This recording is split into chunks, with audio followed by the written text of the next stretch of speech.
Évangile de Luc chapitre 1. Plusieurs ayant entrepris de composer un récit des événements qui se sont accomplis parmi nous. Suivant ce que nous ont transmis ceux qui ont été des témoins oculaires dès le commencement et sont devenus des ministres de la parole.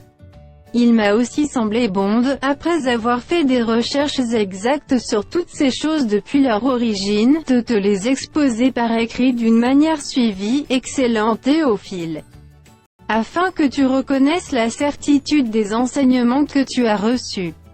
Du temps d'Hérode, roi de Judée, il y avait un sacrificateur, nommé Zacharie, de la classe d'Abia. Sa femme était d'entre les filles d'Aaron, et s'appelait Élisabeth. Tous deux étaient justes devant Dieu, observant d'une manière irréprochable tous les commandements et toutes les ordonnances du Seigneur. Ils n'avaient point d'enfants, parce qu'Élisabeth était stérile, et ils étaient l'un et l'autre avancés en âge. Or, pendant qu'il s'acquittait de ses fonctions devant Dieu, selon le tour de sa classe, il fut appelé par le sort, d'après la règle du sacerdoce, à entrer dans le temple du Seigneur pour offrir le parfum. Toute la multitude du peuple était dehors en prière, à l'heure du parfum. Alors un ange du Seigneur apparut à Zacharie, et se tint debout à droite de l'autel des parfums.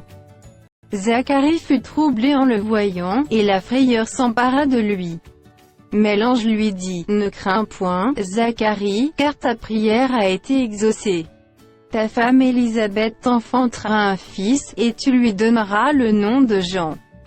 Il sera pour toi un sujet de joie et d'allégresse, et plusieurs se réjouiront de sa naissance. Car il sera grand devant le Seigneur. Il ne boira ni vin, ni liqueur enivrant, et il sera rempli de l'Esprit Saint dès le sein de sa mère. Il ramènera plusieurs des fils d'Israël au Seigneur, leur Dieu. Il marchera devant Dieu avec l'esprit et la puissance d'Élie, pour ramener les cœurs des pères vers les enfants, et les rebelles à la sagesse des justes, afin de préparer au Seigneur un peuple bien disposé. » Zacharie dit à l'ange, « À quoi reconnaîtrai-je cela? Car je suis vieux, et ma femme est avancée en âge. » L'ange lui répondit, « Je suis Gabriel, je me tiens devant Dieu, j'ai été envoyé pour te parler, et pour t'annoncer cette bonne nouvelle.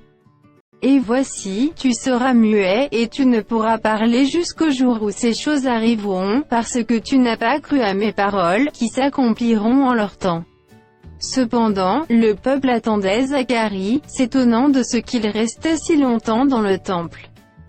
Quand il sortit, il ne put leur parler, et ils comprirent qu'il avait une vision dans le temple, et il leur faisait des signes, et il resta muet. Lorsque ses jours de service furent écoulés, il s'en alla chez lui. Quelque temps après, Élisabeth, sa femme, devint enceinte. Elle se cacha pendant 5 mois, disant, « C'est la grâce que le Seigneur m'a fait, quand il a jeté les yeux sur moi pour ôter mon opprobre parmi les hommes. » Au 6e mois, l'ange Gabriel fut envoyé par Dieu dans une ville de Galilée, appelée Nazareth, auprès d'une vierge fiancée à un homme de la maison de David, nommé Joseph. Le nom de la vierge était Marie. L'ange entra chez elle, et dit, « Je te salue, toi à qui une grâce a été faite, le Seigneur est avec toi. » Troublée par cette parole, Marie se demandait ce que pouvait signifier une telle salutation. L'ange lui dit, « Ne crains point, Marie, car tu as trouvé grâce devant Dieu. Et voici, tu deviendras enceinte, et tu enfanteras un fils, et tu lui donneras le nom de Jésus.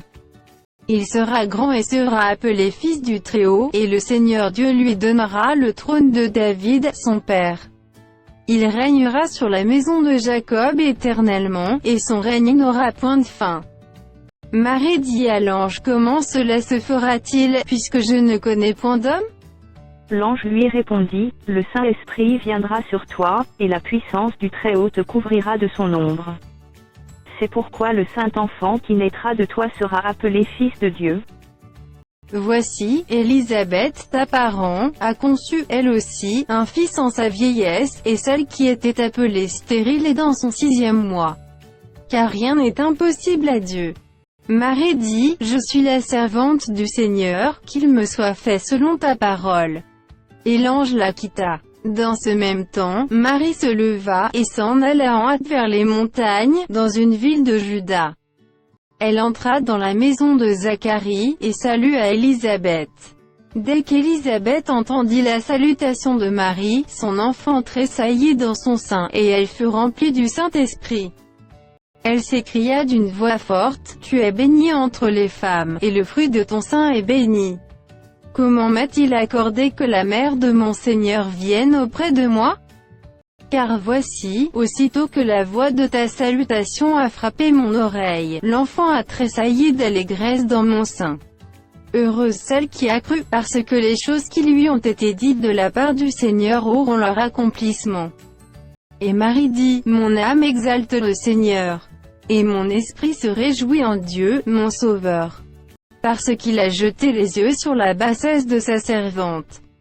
Car voici, désormais toutes les générations me diront bienheureuse. Parce que le Tout-Puissant a fait pour moi de grandes choses. Son nom est saint. Et sa miséricorde s'étend d'âge en âge sur ceux qui le craignent. Il a déployé la force de son bras, il a dispersé ceux qui avaient dans le cœur des pensées orgueilleuses. Il a renversé les puissants de leur trône, et il a élevé les humbles. Il a rassasié de biens les affamés, et il a renvoyé les riches avides. Il a secouru Israël, son serviteur, et il s'est souvenu de sa miséricorde. Comme il avait dit à nos pères, envers Abraham et sa postérité pour toujours. » Marie demeura avec Élisabeth environ 3 mois. Puis elle retourna chez elle. Le temps où Élisabeth devait accoucher arriva, et elle enfanta un fils. Ses voisins et ses parents apprirent que le Seigneur avait fait éclater envers elle sa miséricorde, et ils se réjouirent avec elle. Le 8e jour, ils vinrent pour circoncire l'enfant, et ils l'appelaient Zacharie, du nom de son père. Mais sa mère prit la parole, et dit, « Non, il sera appelé Jean. » Ils lui dirent, « Il n'y a dans ta parenté personne qui soit appelé de ce nom. » Et ils firent des signes à son père pour savoir comment il voulait qu'on l'appelle. Zacharie demanda des tablettes, et il écrivit, « Jean est son nom. » Et tous furent dans l'étonnement. Au même instant, sa bouche s'ouvrit, sa langue se délia, et il parlait, bénissant Dieu. La crainte s'empara de tous les habitants d'alentour, et dans toutes les montagnes de la Judée, on s'entretenait de toutes ces choses. Tous ceux qui les apprirent les gardèrent dans leur cœur, en disant, que sera donc cet enfant? Et la main du Seigneur était avec lui. Zacharie, son père, fut rempli du Saint-Esprit, et il prophétisa, en ces mots. Béni soit le Seigneur, le Dieu d'Israël, de ce qu'il a visité et racheté son peuple. Et nous a suscité un puissant sauveur dans la maison de David, son serviteur. Comme il l'avait annoncé par la bouche de ses saints prophètes des temps anciens. Un sauveur qui nous délivre de nos ennemis et de la main de tous ceux qui nous haïssent.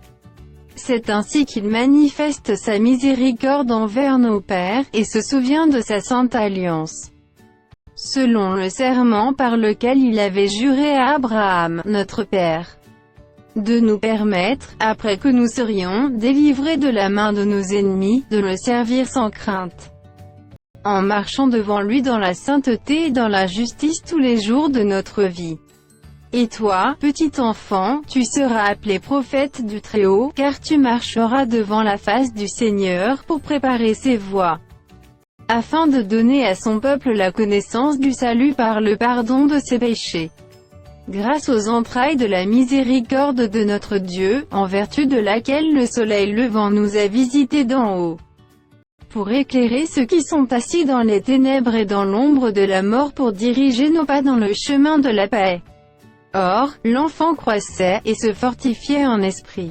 Et il demeura dans les déserts, jusqu'au jour où il se présenta devant Israël.